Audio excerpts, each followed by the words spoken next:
Yeah. Hi. Hello, everyone, and welcome to today's webinar. My name is Comfort Momo, FGM stroke public health specialist here in the UK.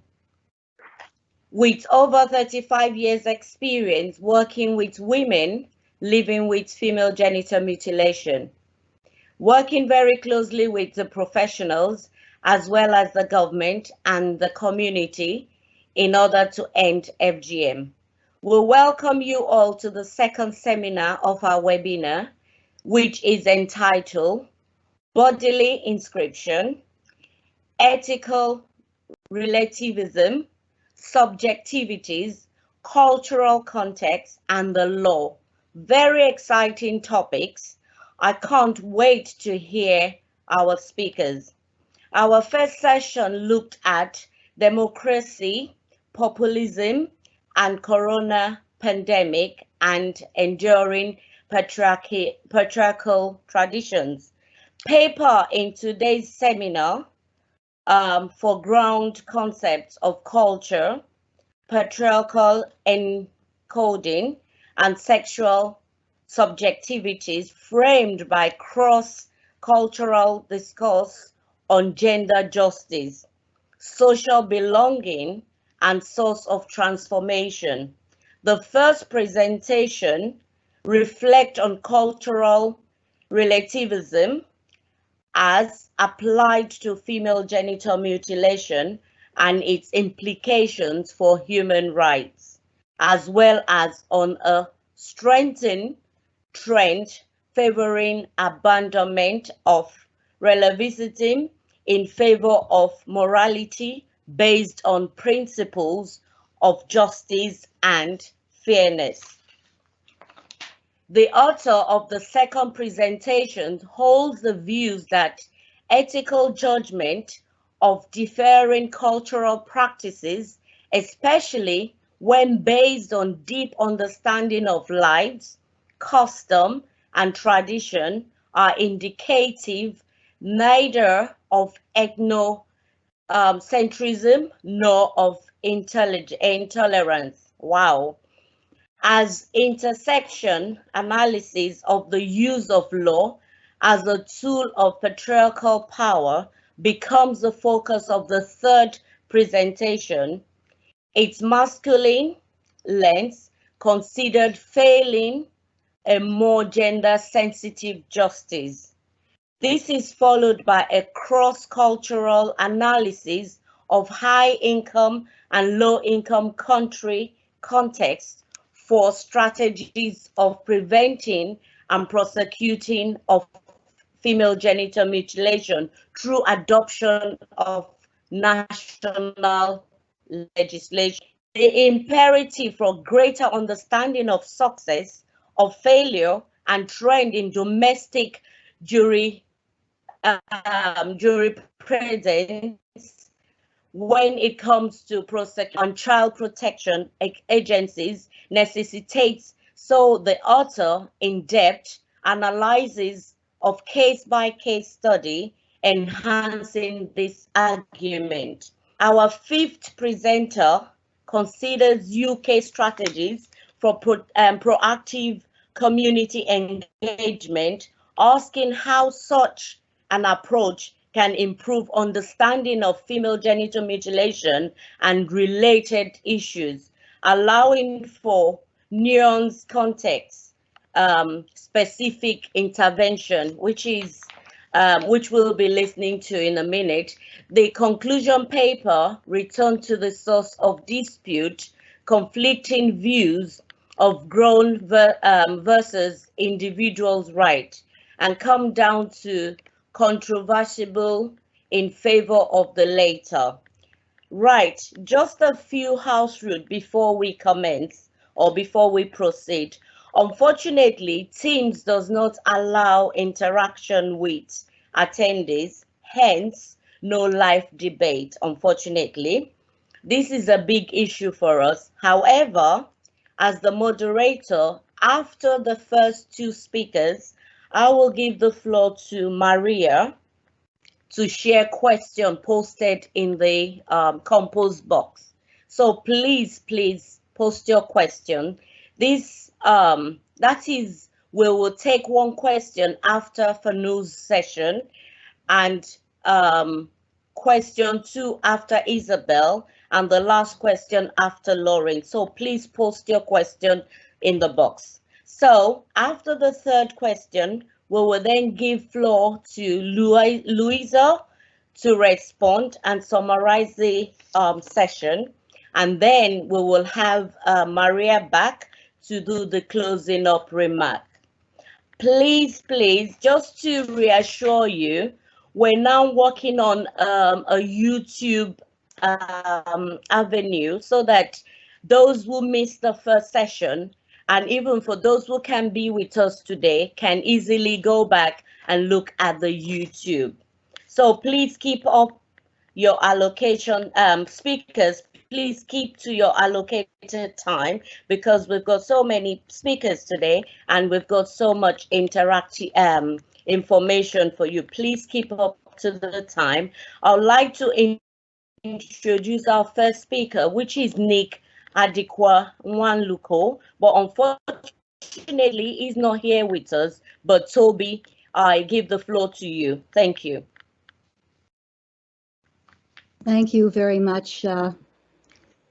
Thank you, Comfort. And I am not Nick Hadikwa Mwaluko, but I am his publisher, her publisher. Problems of pronouns comes up in this particular presentation. I would also like to begin by explaining it was an internet insufficiency that prevented Nick from being with us. We have one more such instance. Our final presenter, Lorraine Kunz-Faramand, also is without internet today in Paris, and therefore she also can't come. But I am very, very happy to introduce Nick's play called WAAFRIKA 1, 2, 3 to this particular audience, because it raises some very troubling and deep questions about issues contradicting each other and confusing and challenging to the abandonment of FGM. To introduce Nick, as he would have introduced himself, he was born in Dar es Salaam, Tanzania, but mostly raised in neighboring Kenya. He writes, homelessness, shelter life, and intense spiritual dislocation allowed Nick to renew efforts at writing. Nick hates pronouns. The play is about the choice of FGM as punishment for extraordinary challenge to gender norms. You're introduced to the main character, Awino, from the Luo tribe in Kenya, and introduced to Bobby, a blonde American Peace Corps worker, who fall in love in a time and place where lesbians don't exist. In the cast of characters, Awino is described as a Kenyan woman, but also spelled W-O-M-Y-N, of extremely dark complexion, blue-black, in her early 30s, but appears to be much younger, in part because of physical appearance, but most especially due to manner and conduct. A large-boned, extremely boyish woman who often passes for a man, her speech, the speech, is slow, with much deliberation, in a low, husky voice that she takes pride in. At Rise, she is wearing men's trousers with a white baggy t-shirt to simulate the flat chest of a young boy. Transgender or gender variant or non-conforming gender pronouns like her, spelled H-I-R, they, she, stroke, he, pronounced Z, are welcome when describing, referring to, and casting Awino, who is female-bodied but a non-conforming gender presentation.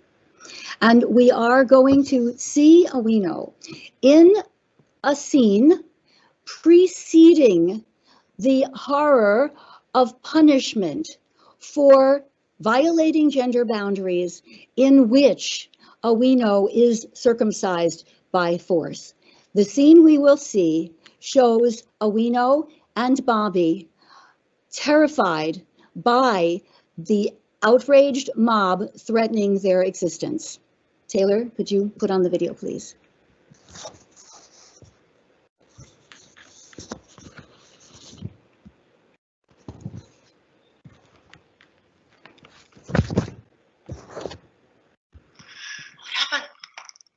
What happened to your face?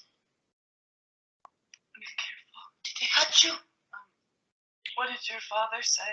Did they beat you? Can we go to your father? If we leave. Is that what he said, that we should leave? How can we? Through the border we could. I don't have a passport. We'll get you one. In a year, maybe. We'll fake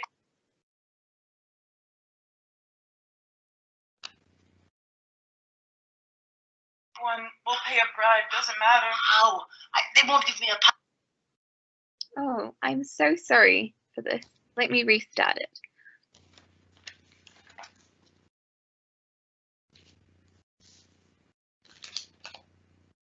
What happened?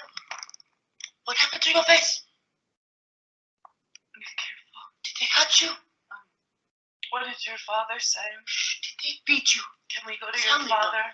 If we leave. Is that what he said, that we should leave? How can we? Through the border we could. I don't have a passport. We'll get you one. In a year, maybe. We'll fake one. We'll pay a bribe. Doesn't matter. How? They won't give me a passport unless I say I'm a woman. Wear a dress. So what? Do it. To save our relationship. Oh my God, I'm so sorry. I'm so sorry for saying that. Is that what you want?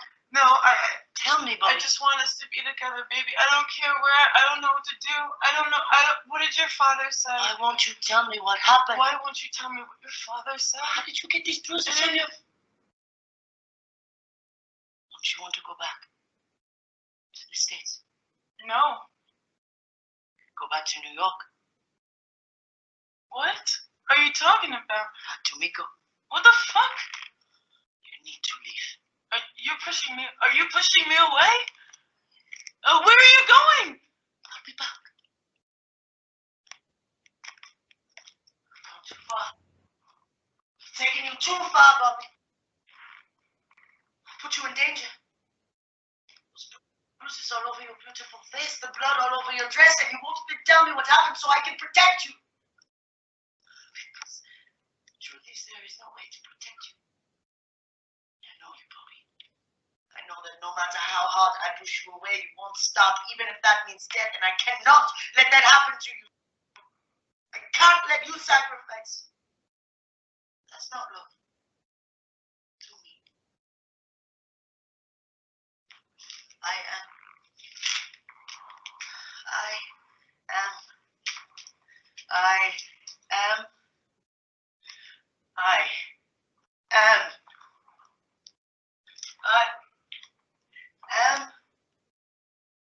Mask, I am. Face, I am. Soul, I am. Woman.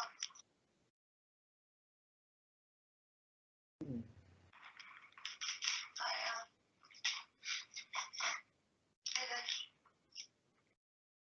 I will marry.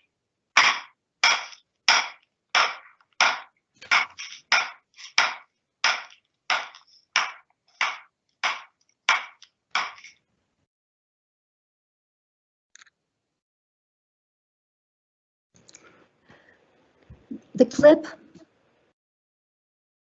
is from a performance in New York City. You can hear me, everyone. The clip is from a performance in New York City during Pride Month in June 2019 and was part of the Human Rights Commission's 50th anniversary celebration of the Stonewall riots in New York City. You noted the call, I am, and at the end, woman, I am. There is a confusion of gender identity and conformity as imposed on individuals seeking to go beyond those boundaries. The questions that this play raises for scholars of FGM are mainly those concerning the trans and homophobia that hinder our effort to eradicate the custom. I'm just going to read a little bit about the play to increase the context, and then I will leave the questions open. With the renewal of democracy in 1992 in a remote rural village some 250 kilometers northwest of Nairobi, the two queer women fall in love, transmasculine Owino and Bobby, a blonde American Peace Corps worker. While they live out their mutually intense attraction, severe famine strikes, leading the tribe to interpret their love as a sign. Rain won't fall, earth refuses to yield, crops shrivel, and people starve because evil resides among them and they know the cause. Owino. The elders argue that the recent shift in Kenya's political system to democracy, with its emphasis on self-expression and freedom, has brought Owino and Bobby together as lesbians. But senior traditional women argue no, that Owino tampered with tribal customs because she isn't circumcised. So to end the famine, to stop death through starvation, to restore order amid the chaos, threatening the core of their community, a mob excises Owino, ridding a lesbian of sexual pleasure and a transgender transsexual of her imaginary penis. Question remains, of course, will the amputation ablate gender? What will happen to the pair when and if they leave?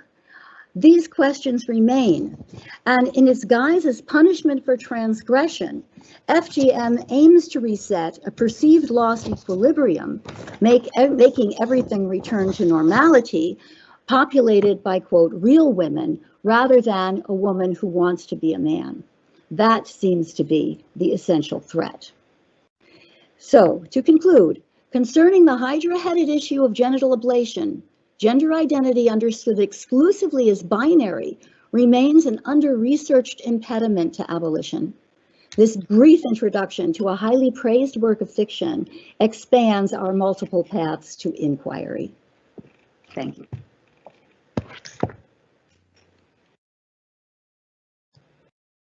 Thank you, Toby. Thank you very much, Toby. Very, very powerful video, which speaks for itself. Like we said, we're going to take questions after 2 sessions. So I'll now call on Farnoosh Rezaee Ahan. I hope I'll pronounce your name well, sorry. Please take the floor and please introduce yourself as well as your topic. Thank you. Yeah. Hi, everybody. My name is Farnoosh Rezaee Ahan, or to say after the marriage, Farnoosh Milde. No matter. Anyway, I have to say, first of all, thank you so much for all this nice arranging to say this symposium, even though with this corona situation, it's quite hard to come together and to hear from the other researchers. But I'm so thankful from Toby and all of you, Comfort Mommy and the others. And I'm gonna present my paper about ethical relativism and cultural relativism perspective on female genital mutilation and how some anthropologists are thinking about this topic. So I'm gonna go directly to the topic, and this paper reflects about an anthropological perspectives, namely cultural relativism and female genital mutilation and its implications for human rights. It discusses concepts like female genital mutilation, culture, cultural relativism, ethical relativism, and compares different theoretical perspectives dealing with the matter. The cause of female genital mutilation include a mixture of culture, religion, and social factors within families and the surrounding other such as the communities, according WHO. And as a working definition for this paper, culture amounts to the customs, beliefs, arts, and way of life and social organization of a particular country or group of people. Some anthropologists have historically approached female genital mutilation practice from the perspective of cultural relativism in order to develop gender, ethnicity, and political economic analysis of those practices, particularly within the past decades. Relativistic scholars like Grönbaum in 1982 have come under fire for taking positions which have been construed as condoning female genital mutilation. Female genital mutilation can be exercised for numerous reasons. One of the reasons of female genital mutilation is rooted in traditions. For example, a girl to marry, she needs to be pure. And these people, like the people that I had the research was mostly from Somali. They believe in that only way it can be guaranteed is through undergoing FGM. The assumption of gender identity in African countries, like Somali, that I had the research about, believing female genital mutilation can make a woman feminine. To illustrate, I had an interview with a Somali girl, and she told if a woman or girl in African countries, like Somali, who has not been subjected to FGM, will never be able to marry, will never be able to have a work, which is considered to be a shame for the girl and her family. If the girl does not marry, that would mean a loss of income for the family, since they will not receive the bride dowry. It's important to note the religious aspects of female genital mutilation. While female genital mutilation is not mentioned in Quran, because I'm also Muslim, and I've not seen anything about that in Quran. Some African Muslims would argue for the practice on religious grounds. However, it's interesting that female genital mutilation is not practiced in official Islamic countries like Iran or Saudi Arabia, and is practiced among some Christians in Africa. Therefore, religious ground for justifying these practices based on very weak arguments if considered the doctrinal sources for those religious communities. In this paper, I shortly also talk about the cultural relativism and ethical relativism. In order to achieve a bit more clarity on this issue of relativism, we must consider the differences between cultural relativism and ethical relativism.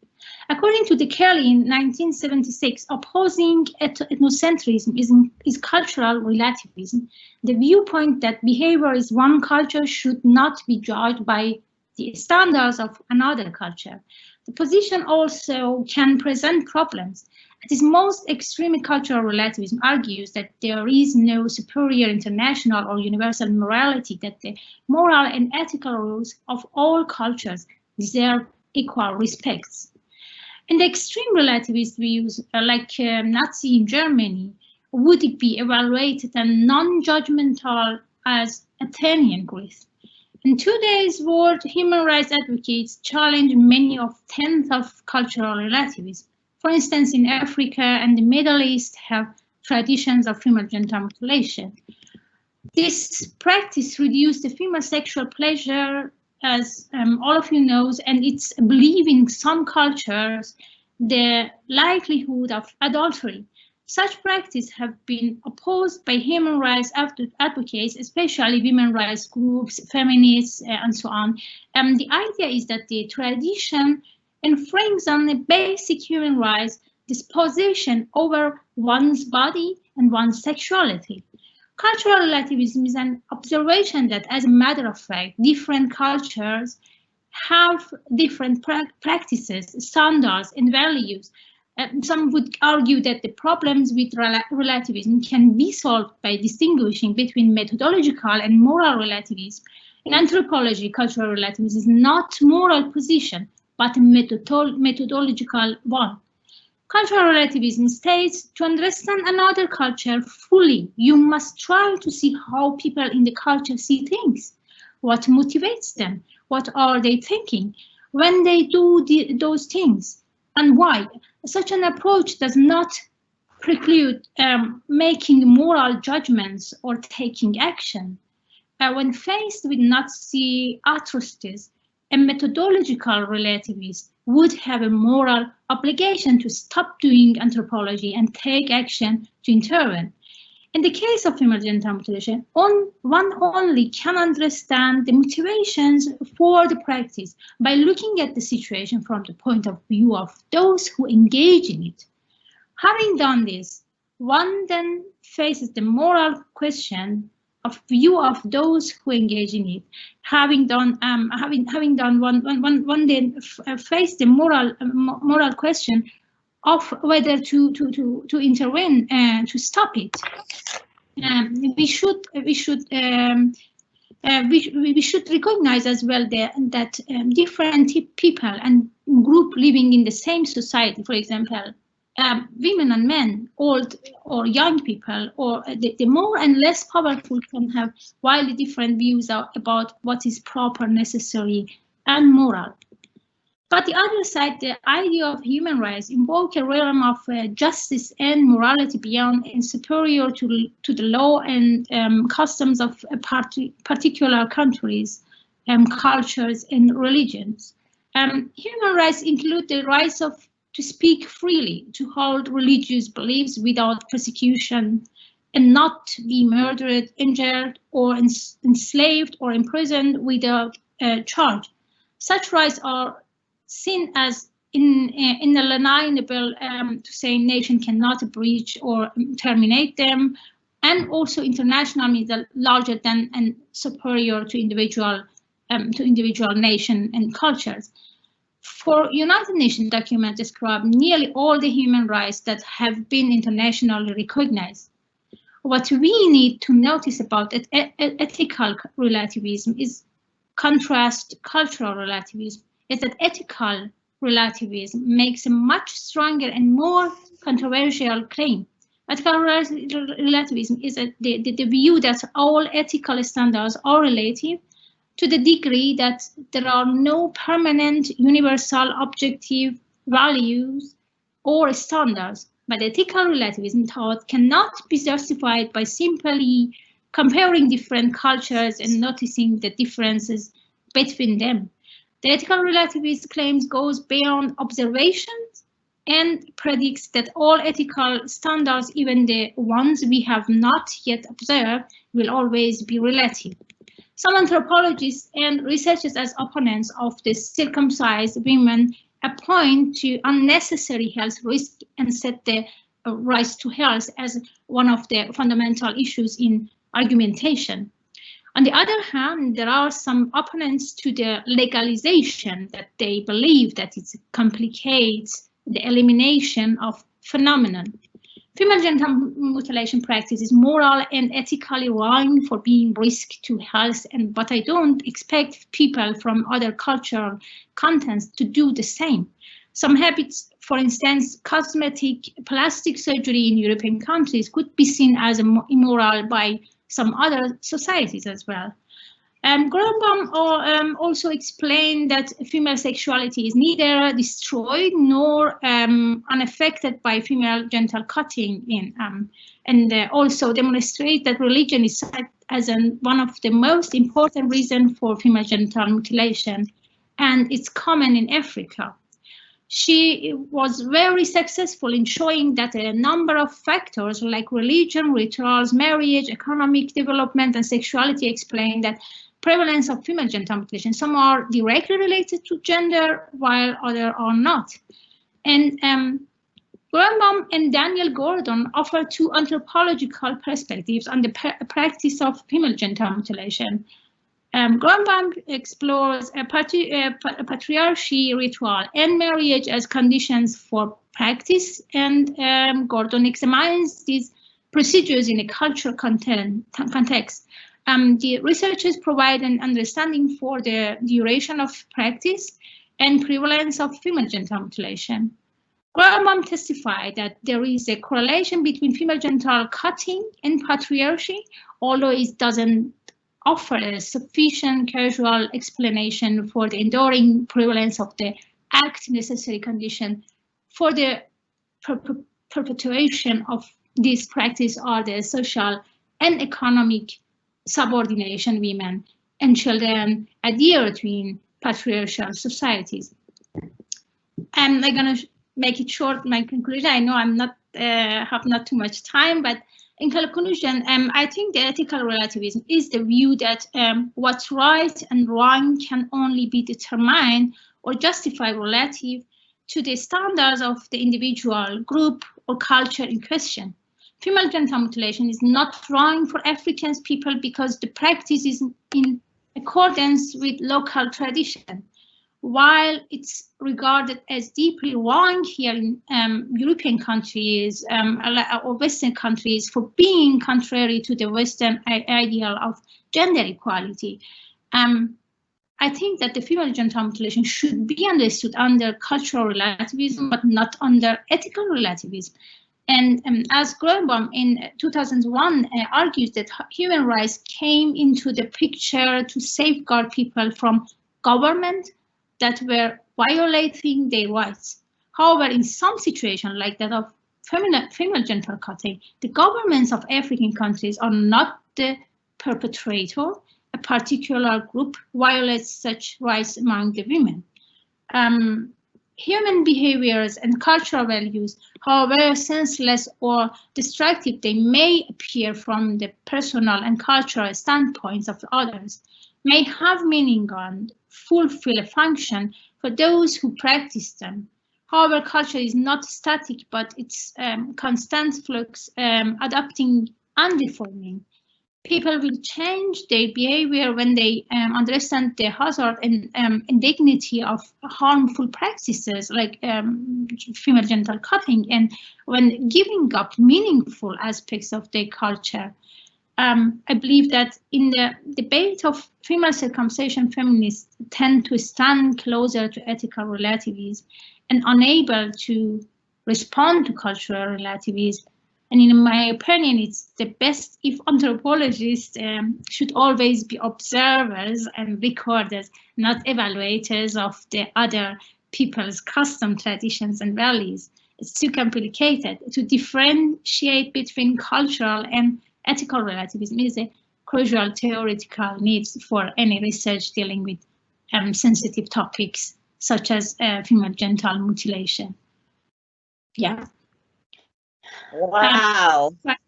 I tried to do it quite short, even though I wrote it a lot. And I wanted to also say to you that I'm gonna start my new research as a PhD in Leipzig University in Global Studies Department. And the new research will be to say, to have an interview with the Somali and German non-governmental organization to see how they support this practice among immigrants that coming from Somalia to Germany, or how much they are against this practice. Yeah. Oh wow! Thank you very much, Farnoosh. As we know, there remains a tension between cultural relativism and universal right. That is for definite. And as you've said, it is very important that we have an understanding of those of these issues in order to make difference and to change attitude and behavior. And you've rightly said, culture is not static, definitely. So in view of time, I'm going to give the floor to Maria to look at in the box to see if we've got some questions there. Over to you, Maria. Yes, thank you, Comfort. Maria speaking here. I'm the moderator today. I'm not seeing right now any questions in the Q&A box, but we also have Louisa Pauline, who will be today's respondent. And so I could ask Louisa to come into this particular time to, if there's anything that you felt, you know, wanted, merited asking at this point in time. But for me, it's just to say, so listening with great interest to presentation, and that's a very densely packed presentation with, that way of emphasizing the distinction between cultural and ethical relativism, and each with their genealogy of scholarship and post-colonial scholarship. And came to my mind, the voices of Mohanty and her, important reiteration of the harm of ethnocentrism in, particular white Western kind of scholarship, but also came, into my mind the work of Sabah Mahmood and her way of centering this whole difficult notion of agency in cross-cultural work. And agency as, and her, emphasis here, as not seen in relation to oppositionality, adversarial relations, but agency as somehow brought into negotiated compromises, tacit agreement, negotiation with complex reality in which women live. And I just wanted to ask this question: how does agency fit into that framework that you're setting for us today, Farnoosh? Yeah, that's a really good question. I'm not really sure that what I can exactly saying about that, but what I experienced that these agencies, for example, in Sweden or in Germany, that I see these NGOs that they standing for the rights of the women, and they holding a lot of seminars, conferences, and so on. I have to be honest that until now I've not seen too much to say something very, very effective. I don't know. Yes. I don't know how I explain, but because of my work that is very, very close with the migrants, especially from many different countries, and I've seen that they constantly doing this practice, even though in Germany, in Sweden, that I was there, hidden, and nobody stopped them. Nobody even can figure out that how they're doing. And this, these NGOs, they're doing such great things. They're holding a lot of seminars, conferences, workshops, and so on. But none of these women can be in this, cannot have a chance to be in these seminars to get more information to stop this practice and so on. I'm always wondering that how we can stop this, because it's about the children rights. Sorry that I sometimes just switch with the German language. It's about the children rights, about the women rights, but none of them has a chance to be in those workshops or to get more information about their rights. I'm not really sure that I can answer your question. No, you've gone quite a way towards answering something very complex, and I would like to take that up again towards the end of our session, because there's so much else to say, to unpack. But I see here one question in the Q&A box. It sort of resonates with what you've been saying just now. And here it says, when it comes to children being circumcised, should we even look at cultural or ethical relativism?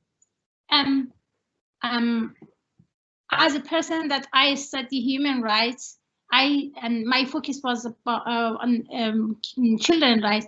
I saying that a child, it's not to say mature enough to choose what is right or rhyme for herself. So in this case of the children, I saying that it's completely it's against the children's rights. But I had also a person that was 30 years old, even I was a professor that I had interviewed, and she herself said, I collected when I was in Somalia, I collected all of my money to be undergone FGM because I thought that then I'm quite different from the other one, and it was not at all comfortable feeling.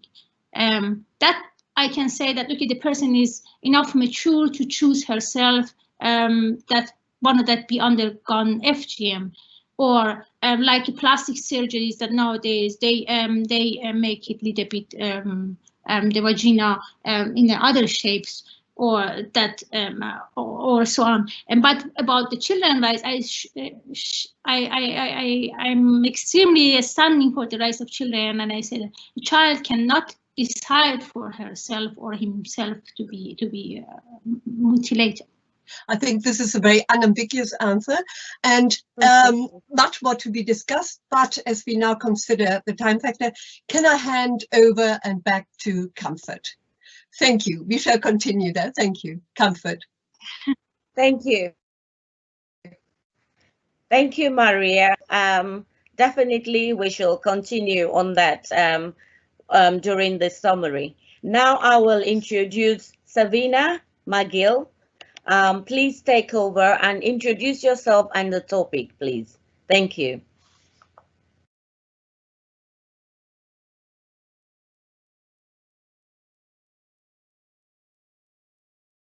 Sorry, can I just ask you to unmute yourself?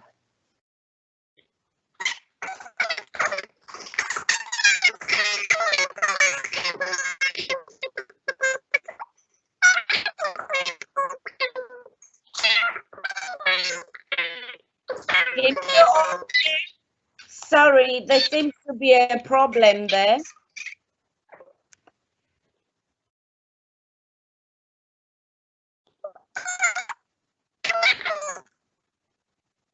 Severyna, can you hear me? Sevi, unfortunately, when you speak, we hear distortion.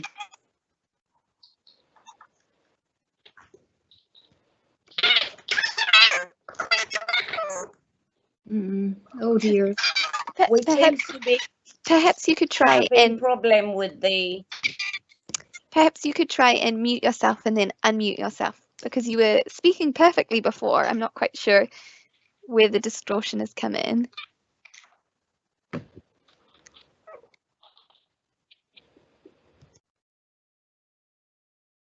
She's still muted, isn't she? No.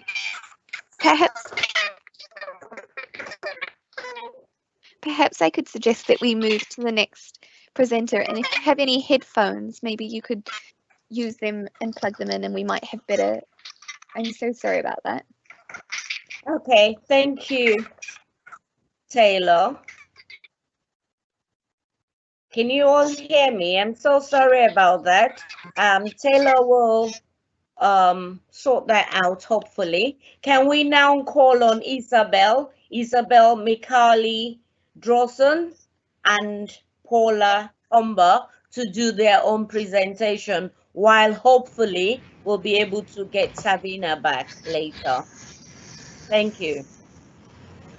Hello, everyone. Can you hear us? This is Isabella. I can. Yes, wonderful. And I am here with my partner in crime, Paul. I always say that Paul is a hot potato because he's one of the very rare men in this business. Paul, we need you. Don't give up on us, please. Absolutely.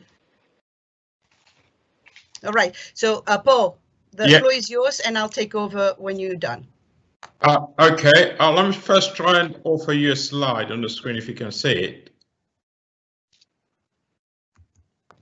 Paul, I had understood that that Taylor would do that for us. Or okay, so you're doing this. Okay, wonderful. So that I could do it on my own. Yeah, I mean, wonderful.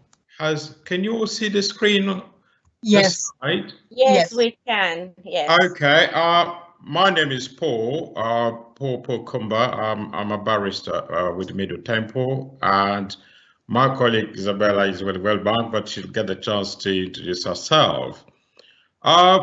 We're here just to look into what did the judge say, which is our title. So we're doing a comparative review of female genital mutilation jurisprudence or case law in selected low-income and high-income countries.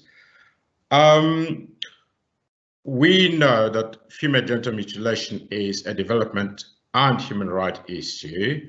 It is a clear example of how the female body is invaded and owned in breach of girls' and women's human rights. So we have evidence already of 200 million women and girls who are affected by the practice globally, and 3 million are at risk every year or each year. So eliminating FGM before 2030 is a consensus that has already been translated into the UN Sustainable Development Goal, especially Goal 5 and 3. So at the current pace of evolution, 70 million additional women and girls are likely to be cut by 2030.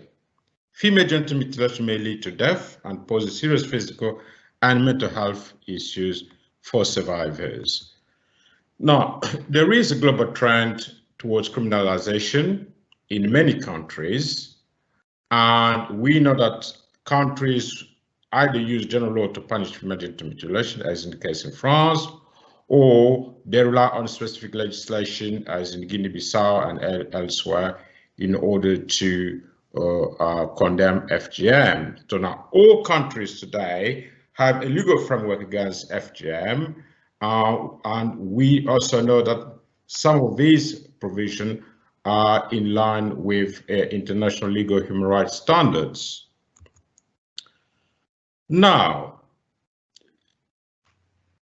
we believe that it is a strategy, the legal enforcement against FGM is a strategy to respond to the problem currently at hand. Although studies have examined the role of legislation to end FGM, comparatively, my colleague I found out little has been done to investigate the role of prosecution as a key strategy to end FGM.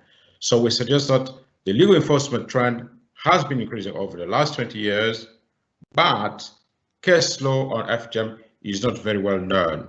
This has created the wrong impression that legislation is either effective or does not apply. Now, should FGM litigation be encouraged? We looked into the criminal side again of the legal enforcement of this. We're not looking into the civil or immigration cases in which FGM issues have been involved. So our objective was then to analyze existing case law for the UK, the USA, Canada, Switzerland, France, Kenya, Senegal, Cote d'Ivoire, Burkina Faso, Guinea-Bissau, and so forth and so on. And the general conclusion will be shared to you after a quick review of each country. So in the UK, to begin with, we know that we have one case, R versus N, decided in 2019. This is a case against a case regarding a mother who was prosecuted for having cut her 3-year-old daughter. The child was taken to the hospital and had to undergo a major surgery. The doctor concluded it was that the girl was subjected to type 2 FGM, which is a partial or total removal of the clitoris of labia minora. Held, that is what the judge said, the mother committed an offense contrary to the 2003 Act, which is the Female Genital Mutilation Act of 2003, and she was found guilty and sentenced to 13 years in prison.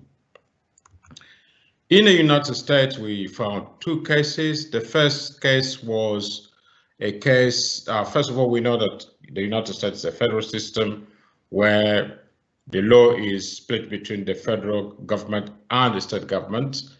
And we have found 2 important cases there, one under the federal law and another under the state law. At the federal level, we have a case involving the prosecution of doctors in Michigan who performed FGM in a private clinic. The judge dismissed the FGM charges because he felt that Congress did not have the power to enact the legislation against FGM in the first place. So there is the only way in which, according to the judge, Congress could have intervened if the FGM practice came under the Commerce Clause. But in this case, FGM is an economic activity, and therefore there was no way in which the federal statute would be regarded as legal, legitimate. But there was also another case in Georgia, a case of a man who, Mr. Khalid Adam, a father who had committed FGM that was regarded under state law as aggravated battery and cruelty to children. He was sentenced to 10 years in prison and eventually was deported back in Ethiopia. In Switzerland, we have again a case of a Somali mother who was accused of having cut a 2-year-old girl in Somalia before coming to Switzerland. Then the issue before the federal judge was whether someone who committed FGM before they even came within the jurisdiction of Switzerland has committed a criminal offense. And the judge ruled in this particular case that the lawmaker in Switzerland intended to punish FGM not only as committed in the Swiss jurisdiction, but also wherever that offense was committed. Unfortunately, however, the case of this mother the mother was found guilty, but her sentence was suspended. In another jurisdiction, which is a very important jurisdiction, France, we identified many cases where the judges have been very proactive in punishing, in using the law, the general provisions of the law, in order to punish whoever has committed FGM. And the most important case that we have highlighted is the one that came before the Supreme Court, which confirmed that act or FGM must be qualified as mutilation. And we have two cases, or a case of 2 Malian parents who were sentenced to 3 years in prison with suspended years for cutting their six daughters. In the 1990s, we know the court also imposed severe sanctions, but these were suspended sanctions, except the cutters themselves were sent, were sent to prison. So overall, we know that in France, FGM is a serious breach of public order, which affects fundamental values of that society, and that is the line that the court has consistently taken whenever they were facing cases involving this particular issue. In Australia, in November in November 2015, a mother and a nurse were found guilty of cutting the genital of 2 sisters, aged 6 and 7, and the arrest leader was also found guilty of being an accessory for directing members of his community to lie about katna, which is an Islamic name for cutting.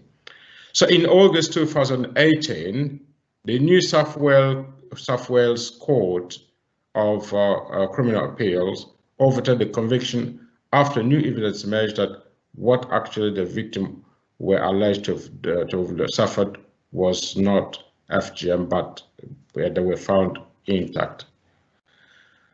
In Egypt, that's what I'm going to hand over to my colleague, who's going to tell us again a very nice, interesting story about Egypt. And I'll give the floor to Isabella to take us further into the debate. Yeah. Thank you. Thanks, dear Paul. So in Egypt as well, we have, you know, legislation in place. In 2015, a doctor was prosecuted after the death of a 13-year-old girl pursuant to FGM. He was sentenced to 2 years for manslaughter and 3 months imprisonment for FGM. So please note that FGM, which is the cause of the death, is sentenced for 3 months, and the death itself, like if the two aspects were dissociated, sentenced for 2 years, and the father was also given a 3-month suspended sentence. In 2016, 2 doctors and a nurse and a mother as well were found guilty of FGM after a 17-year-old girl died of FGM, and they were given 1 year suspended prison sentence and fines. Very light. Paul, do you mind going to the next slide, please? Thank you. Burkina Faso. So Burkina Faso has a law since '96, and Burkina Faso is simply the record in the world for FGM cases. So since 1997, meaning 1 year only after the law was passed, prosecution has sentenced 1,200 people, including parents, family members, and cutters. All right, I'm going to use my own slides. No, sorry. It doesn't matter. Don't worry, my dear. Don't worry. Yeah, sorry. So, and the judges in Burkina Faso have been very active. So the prevalence of FGM in Burkina Faso is still relatively high collectively, but it's relatively low among young girls. And Burkina Faso is definitely a country that should give, you know, lessons of how to do things to the rest of the world. Kenya has also a law since 2011. In 2017, for example, a judge convicted a woman for allowing her premises to be used for the purposes of performing FGM. So you see, she just was an accomplice. She allowed this to happen, and she was convinced under the law. And in the same year, a petition was presented to the Supreme Court to declare the law unconstitutional on the ground that it would be a violation to cultural rights of Kenyan women. The Supreme Court decided to dismiss the case as the law is in line with not only international standards and international commitments by Kenya, but also because Kenya is under an obligation to pass gender-sensitive legislation to prevent, protect, and respond to FGM. Côte d'Ivoire is also an interesting case. There's a law there since '98, but you see that it took the judges many years to start the first case in 2012, where 9 cutters stood trial before the Katiola Tribunal, which held that all of them were guilty of carrying out FGM on 30 girls. Usually it's done, you know, on a large number of girls during a ritual ceremony in 2012. Nevertheless, they received a 1 year suspended sentence. In 2013, another tribunal in a place called Danone heard the case involving 2 men and 2 women accused of cutting a girl, and they were found guilty and sentenced to 6 months imprisonment and a fine. As you see here, there's a movement that you will see in other countries where the punishments are increased with time. Senegal also adopted a law in '99. In 2017, so again, many years after the law was passed, a tribunal heard FGM charges brought against 3 mothers who allowed their daughters aged between 6 months and 2 years to be cut. Following the death of these girls, the court found the mothers guilty. They were sentenced to 2 years imprisonment, but of course the sentence was suspended. In Colombia is an interesting case because it happens in Latin America, and it shows that, contrary to a strong and totally wrong idea, this is not an African issue, this is a universal issue.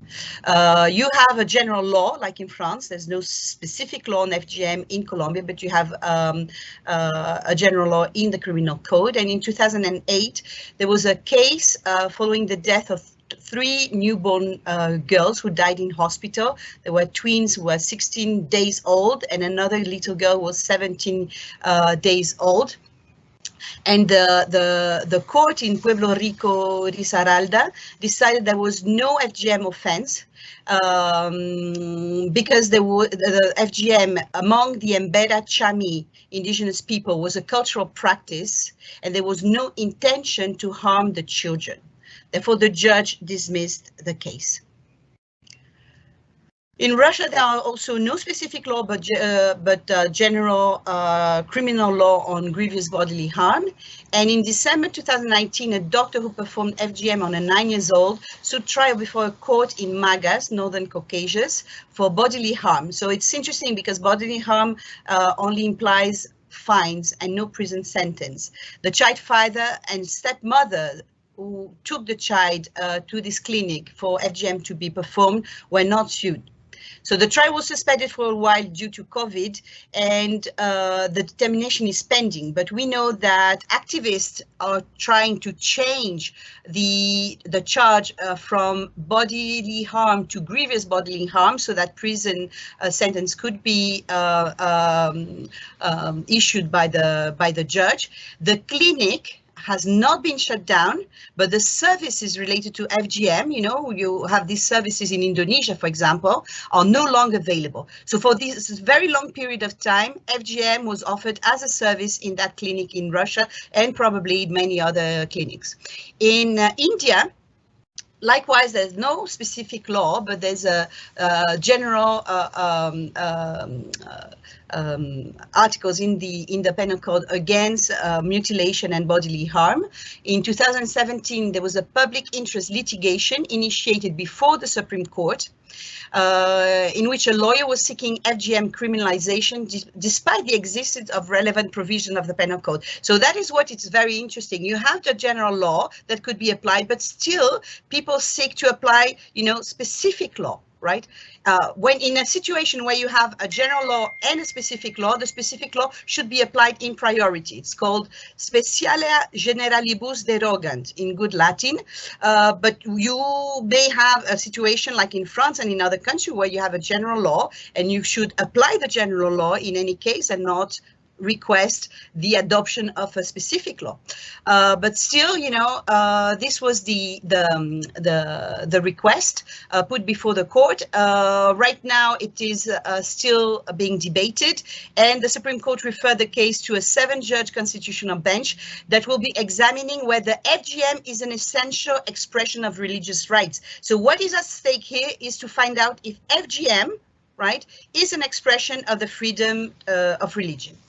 In Guinea-Bissau, I always like to say my beloved Guinea-Bissau because that's a place where I have worked most in the area of FGM. A law was adopted in 2011, and since the adoption of the law, there are around 40 court cases. Not all have been decided yet, but 16 sentences, including with reduced penalties for parents and cutters, have been adopted. It all started in January of 2012, so very shortly after the law was adopted, 6 months after, and a regional court in Bafata. Bafata is a region where you have 87% of women who are cut, found 3 cutters, a mother and a grandmother, guilty of having perpetrated FGM in September of 2011, so after the adoption of the law, on 4 girls.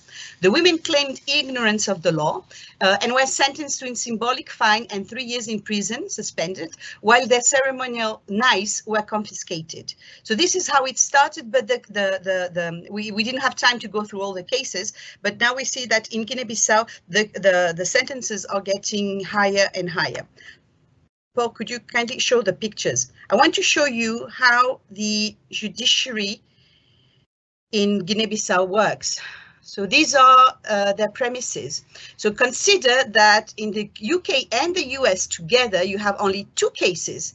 Consider that in Guinea-Bissau, with these kind of premises, the judges have already put 16 people in jail and have 40 cases ongoing. So this is really something that is remarkable and admirable. And I wanted to, call your attention on this to put an end to this idea that the law is not applied in Africa. The law is applied in Africa under these conditions. So judges there are real heroes.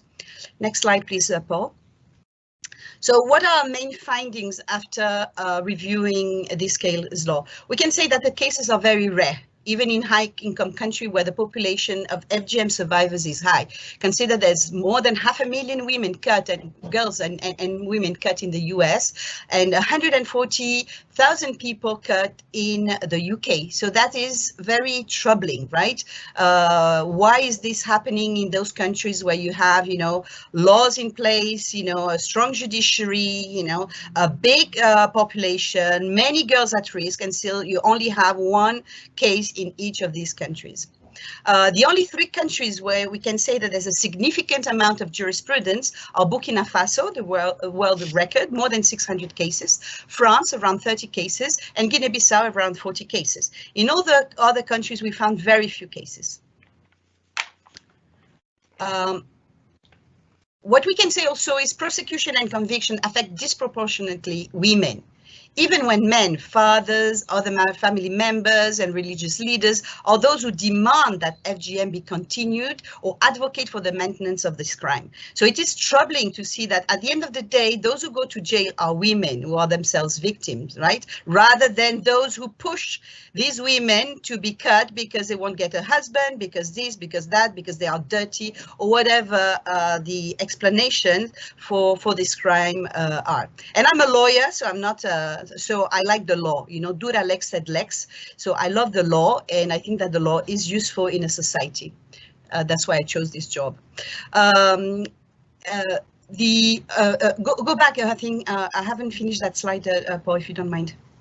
So the prison sentences also are very light when you compare with the crime, because there's loss of life, and you have seen in our presentation that many girls died of this, right? So with the exception of the Georgia case in the US, more recent case in Guinea-Bissau, and in the UK case, or even in France, where there was only one case where a cutter who had mutilated 48 girls received a 10-year sentence, all the other sentences are very light, even when the girls die.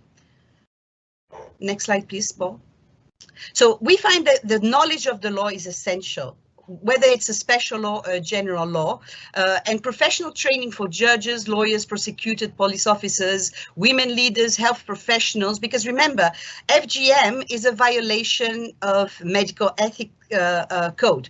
So if you cut a healthy organ, you know, for no medical reason, your responsibility as a health professional should be engaged. Reaching also community and religious leaders is key in this this fight. The debate on the effectiveness of the law, we found totally unnecessary. It's just like saying, oh, we're going to give up, you know, all the laws on murder because murder continues in the world. So why don't we give up these laws on murder? You know, it's the same rationale. It's absurd. I've heard that, oh, the law is not effective because the law is not applied, or the law is not effective because FGM is ongoing. Of course, murders are continuing, and murders are still, you know, a criminal offense. So why should we keep murder as a criminal offense since it's still ongoing? I think this argument is extremely patriarchal and, of course, motivated by machism, and we dismiss it totally. And then finally, the knowledge of the case law is very important, because what we've been hearing here and there and literally all the time is that the law is not applied, but that is not true. The law is applied. What we need to do is to publish the case law on FGM so that people will realize that the law is indeed applied and the law is not there for decoration. Thanks very much for your patience and your compassion. Oh, wow. Wow. Thank you so much, Paul and Isabel, for this broad information and review on the law. I have been working around FGM for so many years, and as you've rightly said, we've only had few cases here and there. Thank you for the broad knowledge that you've brought to us today and around the law worldwide. As we know, the law alone cannot end FGM. We really need to acknowledge that. However, it can be used as a very strong tool to support other approaches that we have we still need to strongly educate the judges, because obviously so many cases has been missed because of lack of knowledge around the judges. So we still need to work very closely with the judges, the law system, as well as working closely with the communities. Definitely, as you rightly said, knowledge of the law is essential. Can I just ask now, have Severyna's sorted out? Can she continue with her presentation? Taylor? Can you hear me now, this time? Yeah, Yes, that we sounds can. like Yes, Amazing. very Oh, good. that's good news. Exciting. I'll just share my screen Excellent. and hope that still works.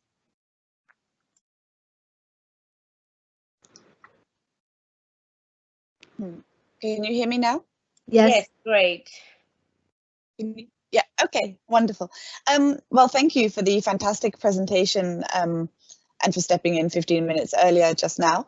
I think that, Comfort, your comments regarding the training of law and judges is so relevant. And there was a wonderful publication by Dr. Faluki Adebisi from Bristol Law School, who said, equality, diversity and inclusion may bring people who have been marginalized into the structure, but it doesn't seek structural change.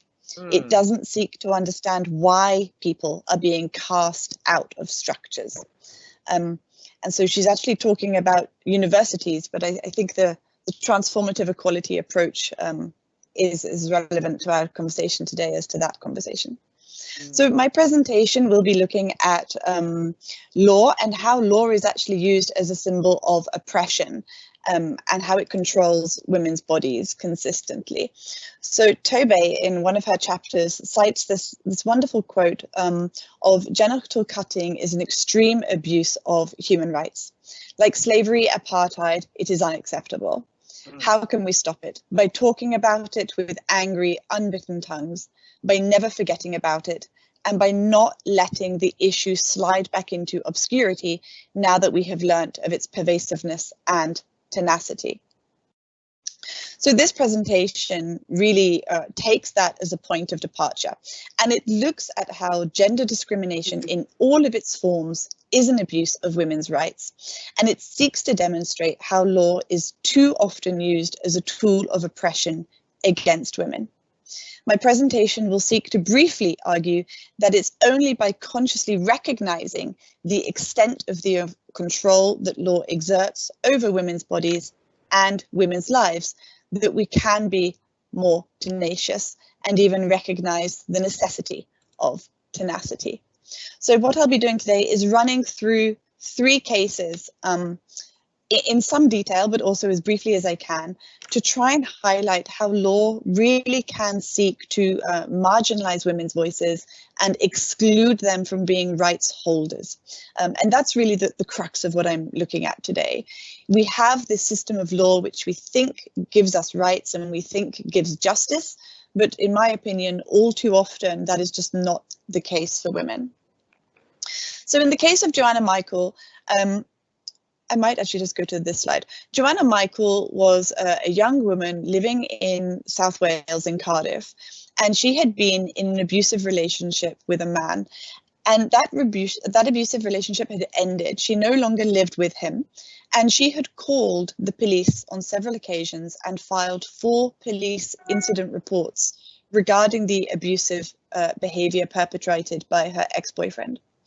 At 2:29 on the 5th of August in 2009, Joanna Michael called 999 from her mobile phone. Now, it's crucial that she called from her mobile because if you call from your landline, the emergency services are normally able to locate your address extremely quickly. But when you call from a mobile, it's the mobile telephone masts that will pick up your phone call. And so because of that, her emergency call was directed to Gwent Police, even though the nearest police station to her was South Wales Police. So she told them that her boyfriend had turned up in the middle of the night when she was asleep in bed with another man. She does not know how he gained access to her house. He hit her, and he bit her ear very badly to the point that it was swollen and bleeding quite extensively. He also told her he was going to take her car to drive the other man home, and when he came back, he was going to kill her. So she calls 999. She informs the call handler of all of this content. She says that he will be back literally any minute and that he threatened to, in quotes, fucking kill her. So the police call handler asked her if she could lock the doors to try and keep him out. And she said that she could lock the doors, but she did not know how he gained entry into her house in the first place. So what now happened is the police call handler graded this phone call as a G1 call. That means that the police have to respond immediately. However, when she then phoned South Wales Police to give them the responsibility to respond because they were the most proximate police station, that threat to kill was not notified to South Wales Police. So they didn't know about the threat to kill. As a direct consequence of that, they downgraded the response from G1 to G2. And that means that they had to respond within 1 hour, not immediately. At 2:43, Joanna Michael again calls 999.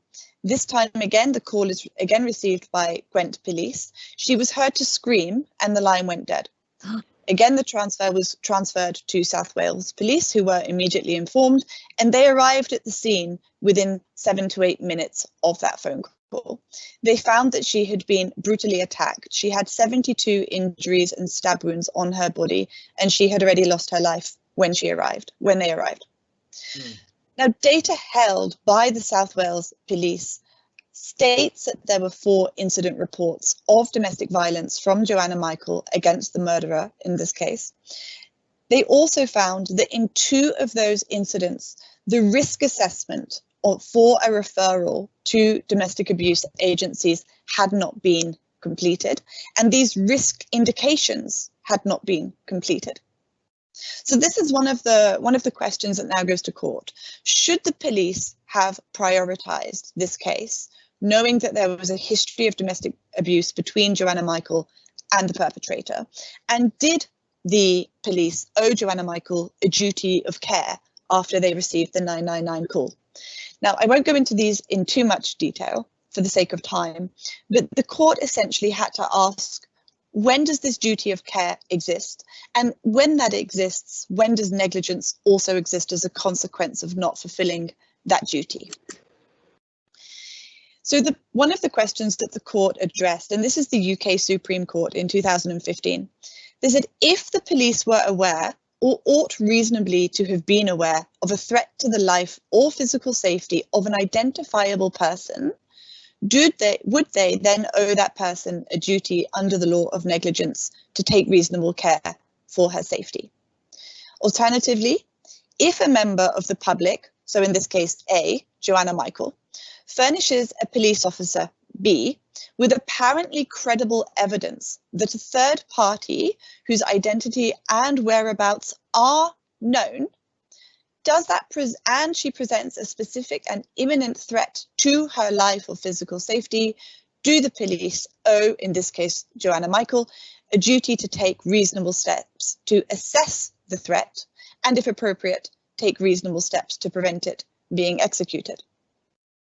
They also asked, on the basis of the 999 call and the circumstances with which it was made, should they have assumed responsibility to take care for her life? And is there a breach of her right to life under Article 2 of the European Convention of Human Rights?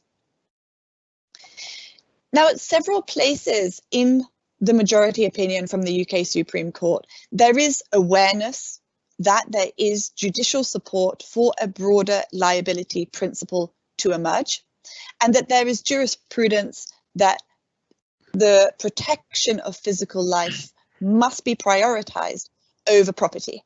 And there is case law which supports that. Within the judgment, Lord Kerr also proposed this 4-step proximity of relationship test.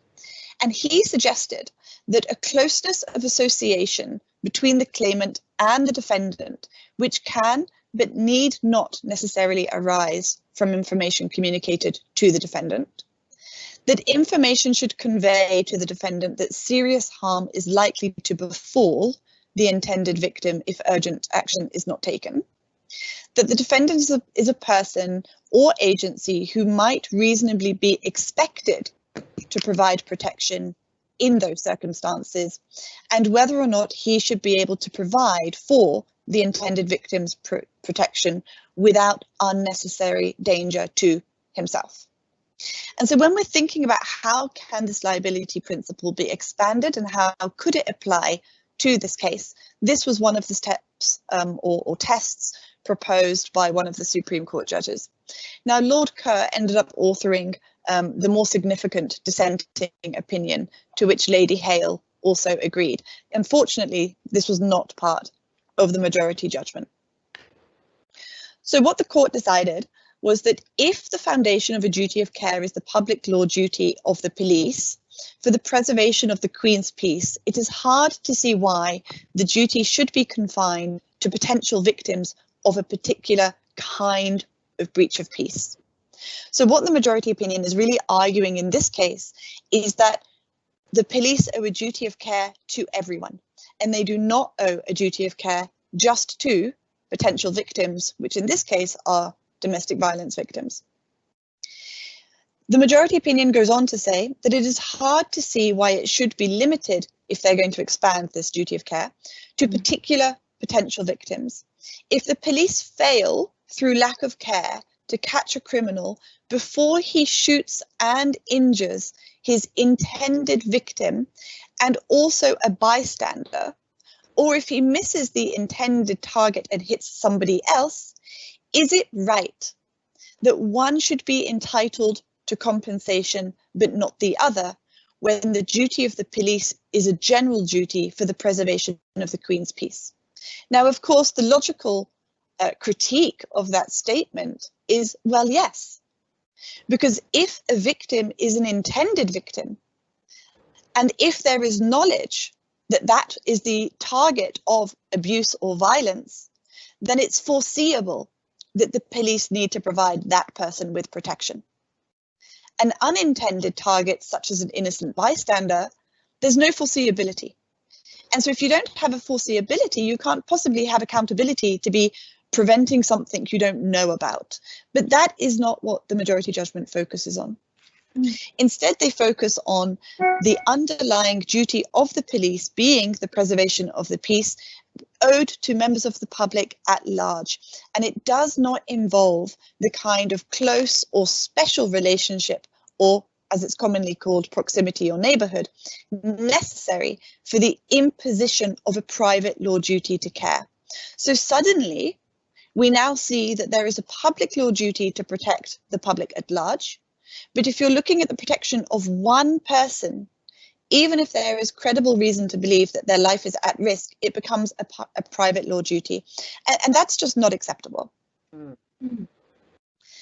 So what the majority opinion goes on to say is that it would be unsatisfactory to draw dividing lines according to whether the threat is reported by A or by somebody else.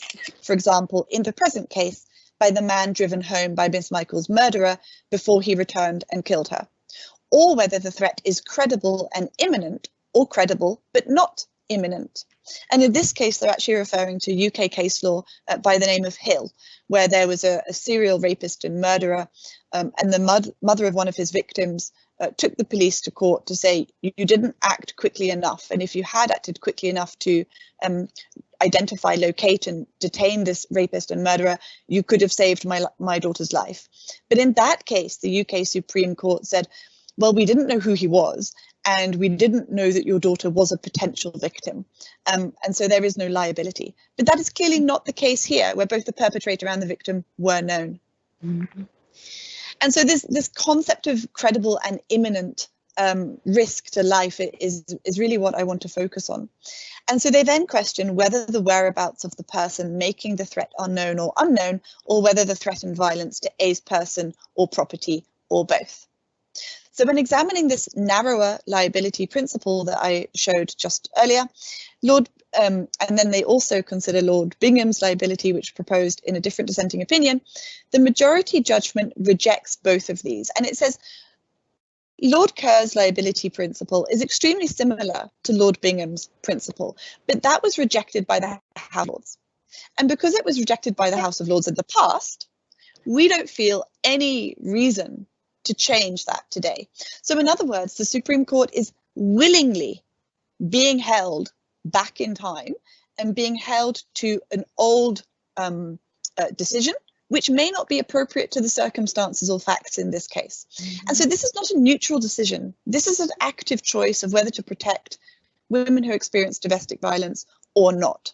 And what the majority opinion goes on to say is that it presents most of the problems to which I have referred, such as why a duty should be owed to the intended victim of a drive-by shooting, but not to an injured bystander, and why the threat should have to be imminent, and why the victim of a threatened arson attack should be owed a duty of protection against consequential personal injury, but not the burning down of his house. Well, it's entirely reasonable that someone's life should be prioritised over property. So the UK Supreme Court found that what was said by the Gwent police call handler who had received Miss Michaels' 999 call was not sufficient to give rise to an assumption of responsibility or liability. The only assurance which the call handler gave to Miss Michael was that she would pass on the call to South Wales Police. She gave no promise how quickly they would respond. She told Miss Michael that they would want to call her back and asked her to keep her phone free, but this did not amount to advising or instructing her to remain in her house as was suggested. Miss Michael's call was made on her mobile phone. Nor did the call handler's inquiry whether Miss Michael could lock the house amount to advising or instructing her to remain there. This again is ludicrous. Miss Michael was in bed at 2:30 in the morning when her ex-partner entered her house. She does not know how he entered. He then took her car to drive her current partner home. She had a 7-year-old and a 10-month-old baby in the house with her. So where was she expected to go? And how far could she realistically go with a child and a baby? So by placing this blame onto the fact that the 999 caller did not tell her to stay in the house, as opposed to the 999 caller did not pass on the threat to kill, completely distorts responsibility. And what they also look at regarding her right to life is a question of fact whether or not the Gwent call handler ought to have heard Miss Michael say that her former partner was threatening to return to kill her. And if she could not hear her clearly, what Mrs. Michael was trying to say, because of distractions, whether she should have asked Miss Michael to repeat what she was saying.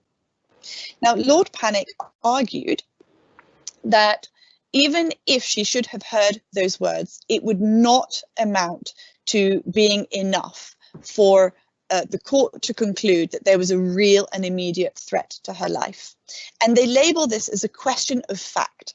In other words, not something the Supreme Court has to address because they're only looking at the interpretation and application of law. But there is so much evidence that we know exists that 2 women a week are killed because of intimate partner violence, either their current or their former partner.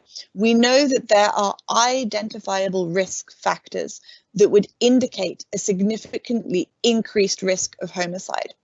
Escalating physical violence would be one, threats to kill would be another, and both of those existed in this case. Despite that, the Supreme Court chooses to say it would be rare for this court to reverse concurrent findings of 2 lower courts on a question of fact, and I do not consider that we should do so in this case. But this approach is completely flawed because it's not a question of fact that we need to revisit, and it is in fact a question of how responsibility is understood.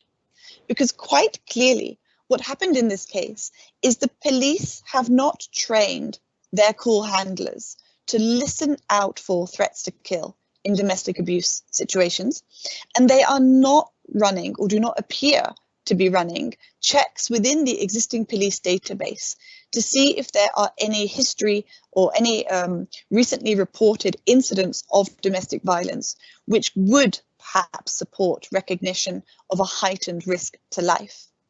And so by removing the focus from the institutional response of the police to the acts of one call handler, and then removing those from being a question that the court considers by saying they are fact, not application of law, radically shifts the focus and then subsequently denies any justice for Miss Michael. I know that was 17 minutes, so I won't go on to the next two cases, but I'm happy to share the PowerPoint. Great. I'm glad the headphones worked. Yes, that's what I was going to say. Thank you so much, and I'm so pleased that we're able to hear your talk. 2 women every week, very alarming figures. In view of time, as we said, after 2 sessions, we'll go into the question box. I will quickly give, because we're running out, well, we're still okay with time, but we need to be mindful. So I'll quickly give the floor back to Maria to see if we've got some questions now in the box. Thank you, Comfort. Thank you, presenters. You've raised so many important issues here, and I would imagine that sort of at the end of our session, some of our audience attendees will come into that discussion. We also have, remember, a respondent. My sort of initial question would be, and that resonates with that one question we have here in the Q&A box, and it's a question I want to also Paul and Isabella in the first instance, and that is whether it would not be necessary to make part of your analysis of law, impact of law, legal enforcement, the analysis, particularly if you do cross-cultural work, of alternative systems of justice, alternative kind of legal systems that also incorporate customary law, that incorporate religious law, all this that at various levels, in particular at most local level, the most intimate spheres in which women live their lives, would be seen as more immediate, more significant than a law that sort of, operated at which seems a rather distant, kind of. Yes, Maria, look, a doctor can only do, medical action. I'm a lawyer, so I'm doing what I know about. Yes, so you cannot ask me to do something else than what my profession is, right? It's anthropologist. Yeah. So I'm not an anthropologist. On religious law, in the training that we did in Guinea-Bissau, we did 2 trainings. We did training for communities, right? And we did training for professionals, right? They had different type of documentation for the community training. We did the law in drawings. We did the case law in comic strips, etc. We had systematically an imam with us, systematically. He was part of the training, right? And he was repeating training after training. This is not in the Quran.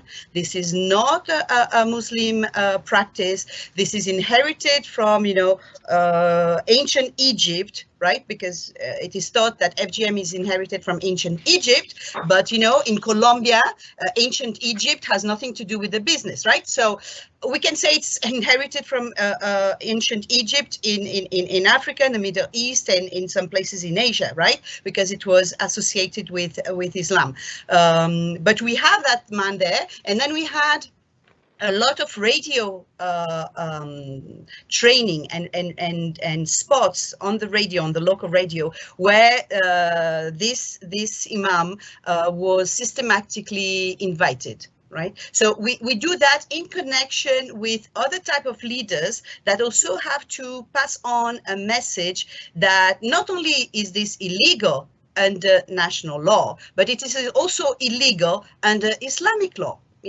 So this goes hand in hand. But as a lawyer, all I can talk to you about is the law, right? And I get infuriated when people say, first of all, that the law is not applied. look at Guinea-Bissau, look at Burkina Faso, look at other places. The law is applied, so we should stop saying that the law is for decoration.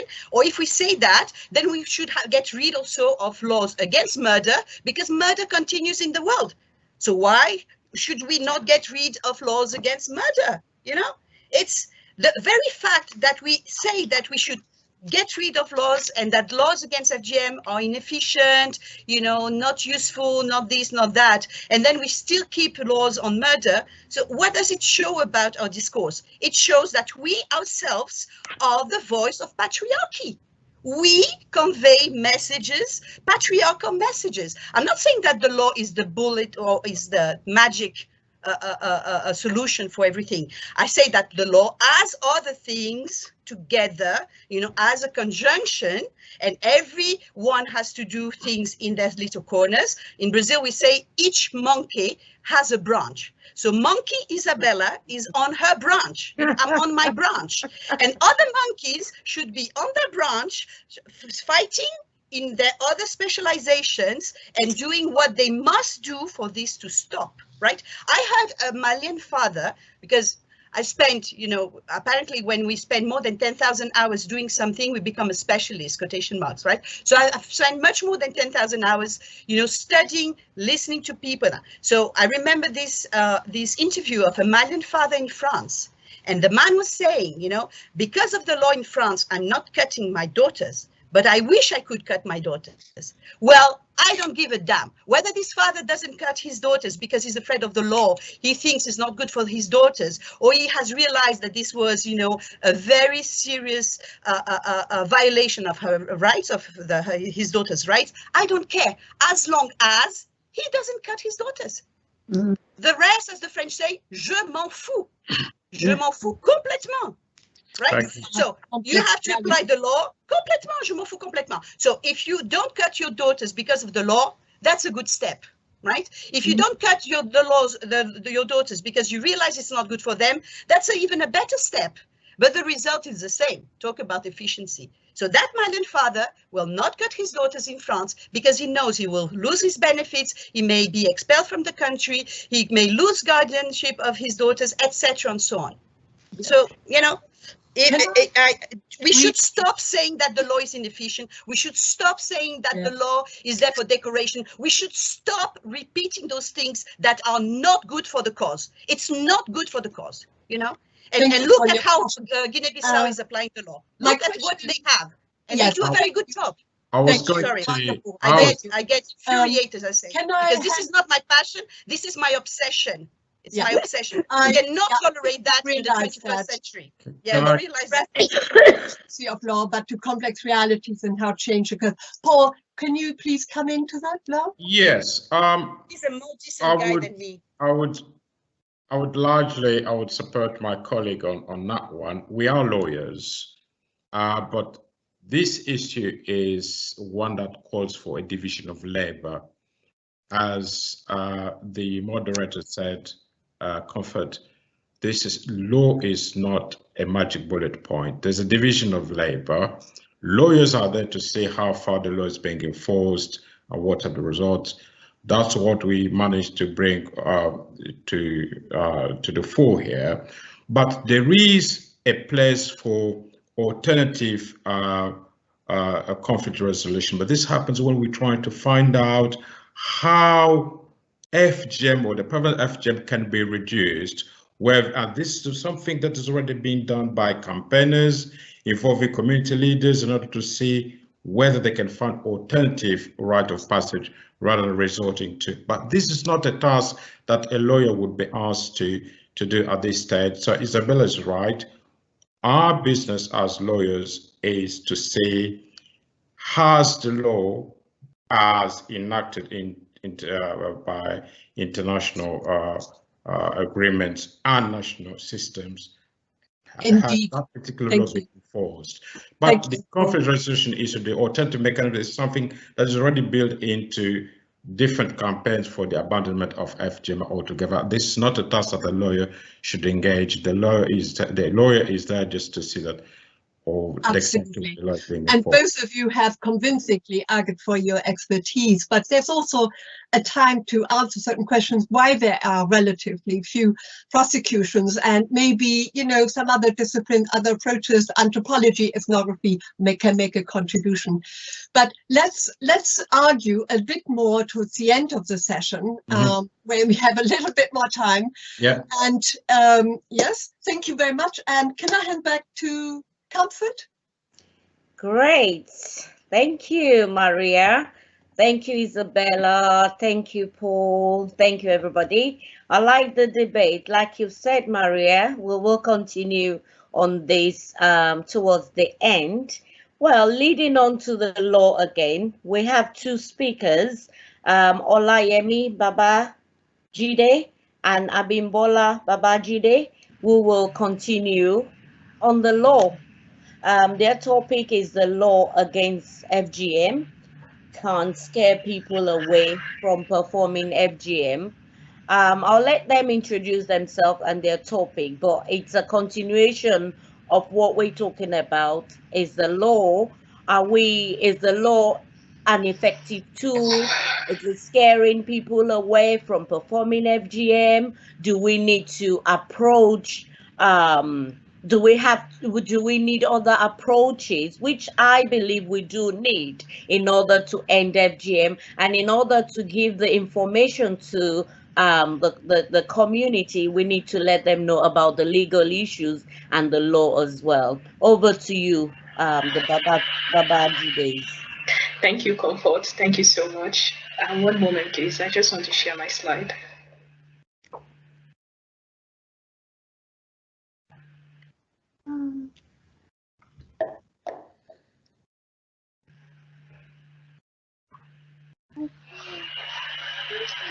So, hello, can you see my slide, please?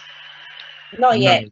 Okay, so I'm actually going to be talking about the law, but I want us to see it from a different angle. We are not criticizing the law, but we are just trying to see like what are the intervention programs, including the law, that can be incorporated together to bring an end to female genital mutilation. And my name is Olayemi Babajide. I work on informing and strengthening policies and evidences to achieve a better health outcome. I am representing my colleagues, Abimbola Babajide and Basi Hebanso, who are also public health specialists, and I'm going to give a presentation on the topic, the law against female genital mutilation can scare people from performing female genital mutilation. It doesn't change their attitudes.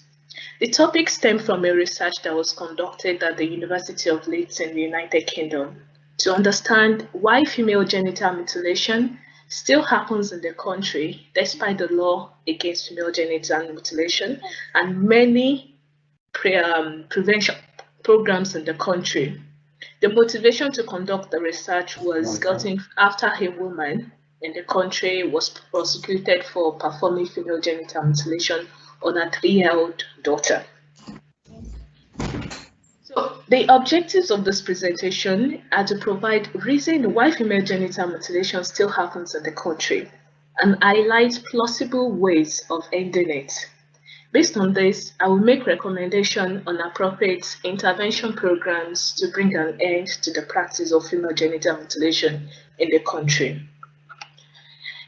I will make an introduction to female genital mutilation, which is usually called FGM, and the second section will be on how the research was done and the perspective of the participants in the research, and the later section will discuss the implications of the findings and recommendation, and then the summary of the research will be given.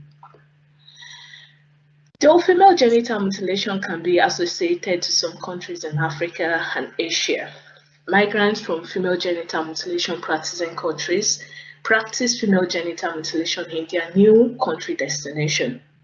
In the United Kingdom, it is estimated that about 137,000 women who have had FGM resides in England and Wales, and about 60,000 girls born to these women are at risk of undergoing female genital mutilation. To prevent and protect girls from undergoing female genital mutilation in the United Kingdom, Female Genital Mutilation Act 2003 came into force, and it punishes offenders of female genital mutilation to about 14 years imprisonment. Moreover, many charity organizations developed awareness-raising programs about female genital mutilation in the country. As I mentioned earlier, a woman was prosecuted in 2019 for performing female genital mutilation on a 3-year-old daughter. And between 2016 to 2017, 112 cases of FGM were discovered. Likewise, from January to November 2014, 112 cases were discovered in the country. This is an indication that FGM still happens, despite the law and many programs available to prevent the practice in the country. So few research has been done on FGM and in the United Kingdom, but the ones that have been done do not focus on perspective of affected communities in Leeds in the United Kingdom. And the Yorkshire Evening Post reported that about 1,700 to 2,600 females in Leeds have undergone FGM or they are at risk of undergoing it. Based on this, the aim of the research was to identify barriers to ending female genital mutilation in the country from perspective of some affected communities of Leeds. The objectives of the research include identifying perception of the target community to female genital mutilation and the programs available to them to end the practice. So the study population that was selected for the research included women from Eritrea, Somalia, and Ethiopia. The participants were based on their age and length of stay in the United Kingdom. The age bracket between 23 to 50 years was chosen to exclude young and elderly people from participating in the research. And then participants who have stayed 3 years and above in the UK were chosen to include only participants who have integrated more into the British society, and they can also provide more robust data to the research. So in total, 20 women from the target group were recruited, including 9 women from Somalia, 7 women from Eritrea, and 4 women from Ethiopia. And all the participants are Christian except participants from Somalia, and only 2 participants, one from Somalia and then the other from Ethiopia, have tertiary education. So they are from diverse population study. So that's how the research was done. So the finding of the research, it was observed during the research that only the participants that have education above high school diploma understood the meaning of female genital mutilation. So that includes the participants, one participant in Somalia and the other participant in Ethiopia. Many of the participants expressed ignorance and discontinued discussion whenever the term female genital mutilation was said. One participant from Ethiopia discussed that she does not understand the meaning of female genital mutilation, and that is FGM. To elaborate on the meaning of female genital mutilation, the procedure was demonstrated physically to the participants. After the demonstration, they indicated that they know about the procedure, but they do not know that it is called female genital mutilation. At that point, they were informed that the procedure is called female genital mutilation, but many of them could not pronounce it and felt ashamed for even pronouncing it incorrectly. Therefore, they shy away from pronouncing it. It was observed that they could relate more and communicate adequately with female circumcision rather than female genital mutilation. In this study, female genital mutilation is synonymous to female circumcision. And with this finding, it can be assumed that female genital mutilation, FGM affected communities might have difficulties in uptaking behavior change information from awareness and campaign programs centered on female genital mutilation. This is because they might not understand the meaning of the term female genital mutilation, FGM, as it is popularly called, if they are not informed and unable to understand usefulness of the information to them. The participants were asked about the factors that influence the practice of female genital mutilation in the country. None of the participants indicated that they are aware female genital mutilation happens in the country, in the United Kingdom. But one woman from Somalia highlighted that friends and acquaintances within her social network, their social network, influenced them to perform female genital mutilation. She gave an instance of when she was living in Belgium. She said some people approach her, some people from her country approach her, and asked if she wanted to perform female genital mutilation on her daughter. She said they were ready to direct her to where to perform the practice, and she said no, not on her kids.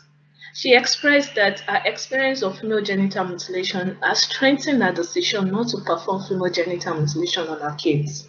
Although this describes what is going on in some parts of Belgium and in some communities, it's also an indication that friends within social network could influence other people to practice female genital mutilation, especially when they are not well informed. The participants also indicated that family pressure from their countries influenced people to perform FGM. A woman from Somalia indicated that people were concerned about what other people would think, and if female genital mutilation is not performed on a girl, the person will ask why she did not perform female genital mutilation when she marries. A woman from Eritrea elaborated further that the grandmothers who are the sole custodians of female genital mutilation are very, very difficult to change. It's difficult to change their perspective. Therefore, even if they are not in the country where their children are, they mandate their children to perform female genital mutilation. And because of culture and respect for elders, their children living abroad might be forced to perform female genital mutilation. It was also emphasized by the participant that people perform female genital mutilation in order to conform with culture. It was elaborated by an Ethiopian participant that the people love their culture, and when they arrive in their new country of destination, they bring their culture and still practice the culture. The participants indicated that if female genital mutilation is still practiced in a person's culture, then there is high possibility that the person will practice FGM in the United Kingdom. Another participant from Ethiopia indicated that the fact that a person leaves his hometown does not mean the person has changed his culture. And these are responses from all the participants, like just for you to know what they are thinking, what is in their mind.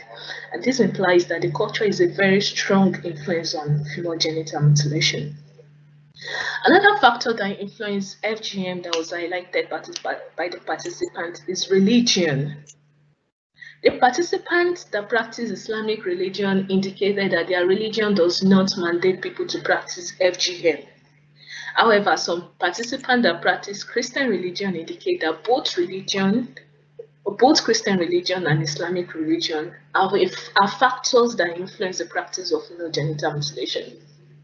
None of the religion mandates the practice of female genital mutilation, and these are just factors or things we need to consider, especially that religious views on female genital mutilation has not been well circulated.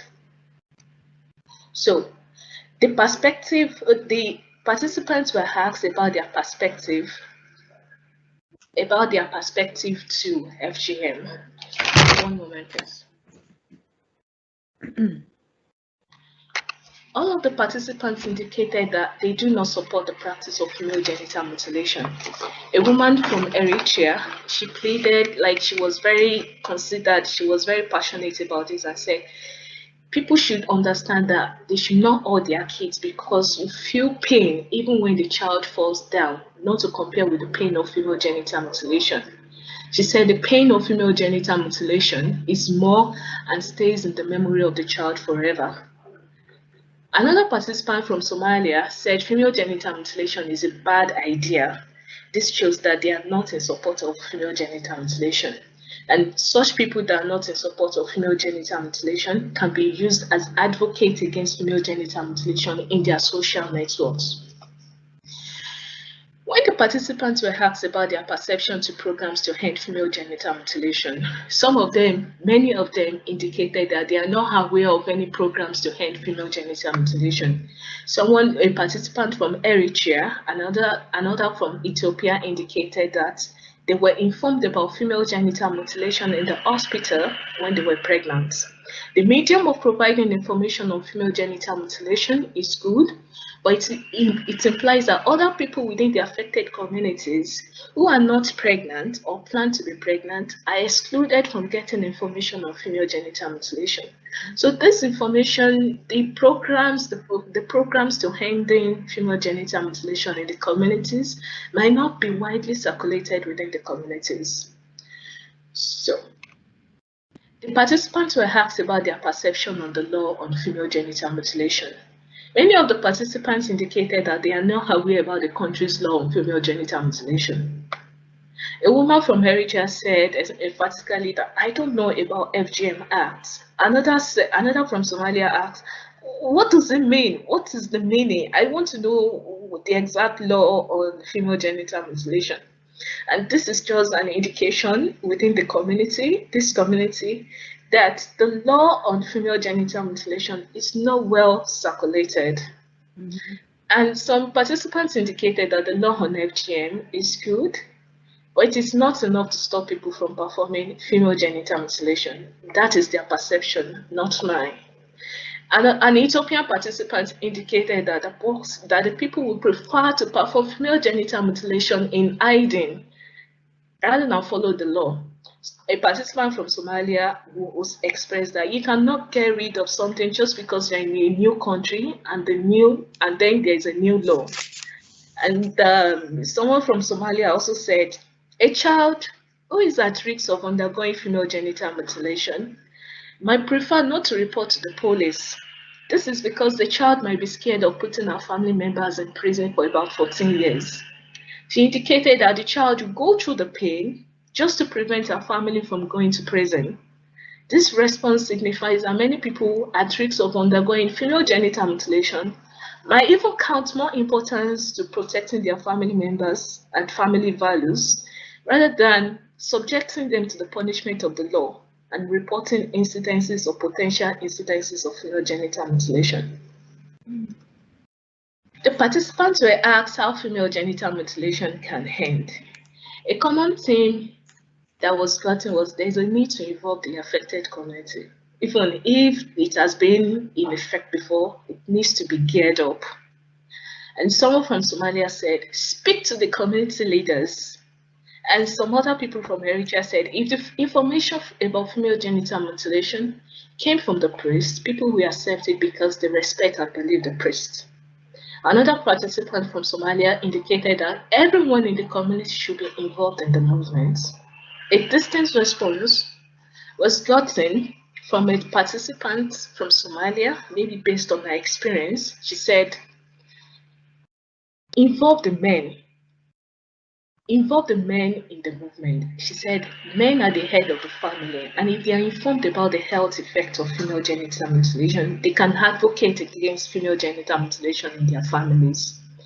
Moreover, she emphasized that the men are affected by the effects of female genital mutilation because they don't get sexual satisfaction from their wives. Therefore, they seek sexual pleasure outside their home.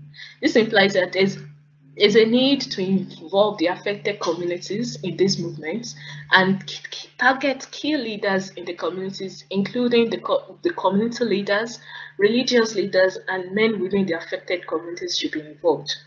Another point that was raised on how to end female genital mutilation,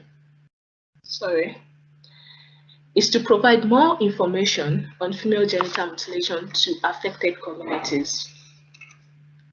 A woman from Somalia indicated that the reason why the affected community perform female genital mutilation is because they do not know the effect of female genital mutilation on their health and the law of female genital mutilation. A woman from Eritrea indicated that it is good to target specific events such as Women's Party or Women's Day to speak with the community about the effects and law on female genital mutilation. With all these findings, the implication of the findings can be summarized as follows. There's a need to increase level of awareness of female genital mutilation. The awareness package could include information about the effect of female genital mutilation on the health and the law on female genital mutilation in the country and religious view about female genital mutilation. Therefore, there's a need to upscale FGM programs in order to reach more people within the communities. Based on these implications, my recommendation is to educate religious leaders, community leaders, and men in the affected communities on female and child health, effects of female genital mutilation on health, the law, and religious views about female genital mutilation. Involve them to disseminate the information on female genital mutilation within their social network. This strategy should be implemented continuously for the next 5 years to achieve a positive health impact in the community. In addition, programs such as FGM support groups, which are usually run by some NGOs and charity organizations, should be scaled up. For example, more people within the affected communities will be reached by the support groups if they are provided with transport fare for easy access to the affected communities.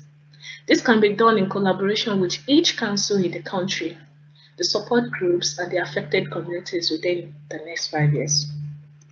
So my key messages in this presentation are as follows. The research indicates that there is a lack of understanding of the term female genital mutilation, and some factors which have been seen in some African journals still affect the practice of female genital mutilation in United Kingdom. And some of the factors include social network, pressure from family members, culture, and religion.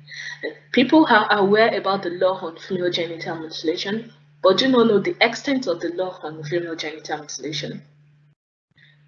And the law cannot change people's attitude. And I think attitude is a vital thing towards female genital mutilation. People will rather do FGM in hiding rather than go according to the law. To end female genital mutilation, it is important to involve the affected communities, including community leaders, religious leaders, and the men within the affected communities to end the practice. And in conclusion, lack of understanding of female genital mutilation, influence from people within social network are some of the reasons why FGM still happens in the country. It is important to involve the community leaders, religious leaders, and men within the affected communities in the movement to end this practice. On this note, I say thank you for your time and thank you for giving me this slot. Excellent. Excellent. Thank you so much, Olayemi, for giving us these very important views of women and FGM. Yes,